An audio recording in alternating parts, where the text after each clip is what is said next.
FC Barcelona 5 goal അടിച്ച് തകർപ്പൻ വിജയവുമായി അങ്ങ് ഫൈനലിലേക്ക് പോകുമ്പോൾ പേടിക്കേണ്ട ഒരു കാര്യത്തെക്കുറിച്ചും അതുപോലെ തന്നെ 2 പോസിറ്റീവായിട്ടുള്ള കാര്യവുമാണ് ഈ വീഡിയോയിലായിട്ട് പറയാൻ പോകുന്നത്. അതുകൊണ്ട് തന്നെ ചിലപ്പോൾ എന്നോട് വിയോജിക്കാനും യോജിക്കാനും ഒക്കെ ഉണ്ട്. എന്തായാലും നിങ്ങൾ വീഡിയോ മുഴുവനായിട്ട് കാണാനായിട്ട് ശ്രമിക്കുക. അപ്പോൾ നമ്മുടെ കോണ്ടൻസും കാര്യങ്ങളൊക്കെ നിങ്ങൾക്ക് ഇഷ്ടമാണെന്നുണ്ടെങ്കിൽ ഇൻസ്റ്റയിലാണെന്നുണ്ടെങ്കിൽ ഒന്ന് ഫോളോ ചെയ്യുക, യൂട്യൂബിലാണെന്നുണ്ടെങ്കിൽ ഒന്ന് സബ്സ്ക്രൈബ് ചെയ്യാൻ ഉറപ്പിച്ചുകൊണ്ട് കാര്യത്തിലേക്ക് കിടക്കുകയാണ്. ഒന്നാമത്തെ കാര്യം, അത് വിയോജിപ്പിൻ്റെ കാര്യം തന്നെ പറയാം അല്ലേ.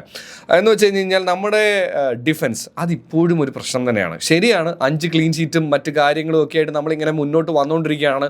തോൽവി നമ്മൾ അറിയുന്നതേ ഇല്ല എന്നുള്ള കാര്യങ്ങളൊക്കെ ഉണ്ടെങ്കിലും സത്യം പറഞ്ഞു കഴിഞ്ഞ് കഴിഞ്ഞാൽ നല്ലൊരു അറ്റാക്കിംഗ് ടീമിൻ്റെ മുമ്പിലേക്ക് നമ്മളെ കിട്ടിയാൽ എങ്ങനെ ആയിരിക്കും എന്നുള്ളത് ഈ വരാൻ പോകുന്ന ഫൈനലിലായിരിക്കും നമ്മൾ ചിലപ്പോൾ കൂടുതലായിട്ട് അറിയാനായിട്ട് പോകുന്നത്. സോ അതിൽ നമ്മൾ ഒരു ചെറിയ ടെൻഷൻ അടിക്കേണ്ടതല്ലേ എന്ന് ചോദിച്ചു കഴിഞ്ഞാൽ ആണ് എന്നുള്ളൊരു അഭിപ്രായക്കാരനാണ് ഞാൻ. എന്നാൽ രണ്ടാമത്തെ പോയിന്റ്, ഈ 5 ഗോളിൽ ആഘോഷിക്കേണ്ട എന്നൊരു അഭിപ്രായമല്ല, പക്ഷേ ആ ഒരു കാര്യം നമ്മൾ മറക്കാൻ പാടില്ലായിരുന്നു എന്നുള്ളതാണ്. ഇനി ആഘോഷിക്കേണ്ട കാര്യം എന്താണെന്ന് വെച്ച് കഴിഞ്ഞാൽ കഴിഞ്ഞ മത്സരത്തിൽ നമ്മൾ ഇറക്കിയ 4 ഫോർവേഡും, അതായത് വെറും 2.5 മില്യണോ എന്തോ ആണ് നമ്മൾ റൂണി ബാഡ്വേജിയെ വാങ്ങുന്നത്.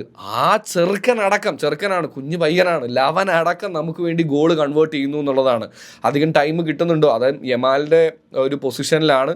ആ പൊസിഷനിൽ നമുക്ക് യമാൽ ഇല്ലാത്തപ്പോൾ കൃത്യമായിട്ടുള്ള കാര്യങ്ങൾ പ്രൊവൈഡ് ചെയ്യാനായിട്ട് റൂണിക്ക് പറ്റുന്നുണ്ട്. ആൻഡ് ഇപ്പുറത്തേക്ക് നോക്കുകയാണെന്നുണ്ടെങ്കിൽ ഫെർമിൻ ആയിക്കോട്ടെ, ടോറസ് ആയിക്കോട്ടെ, അതുപോലെ തന്നെ നമ്മുടെ റഫീനെ കുറിച്ച് ഞാൻ എന്ത് പറയാനാണ് അല്ലേ.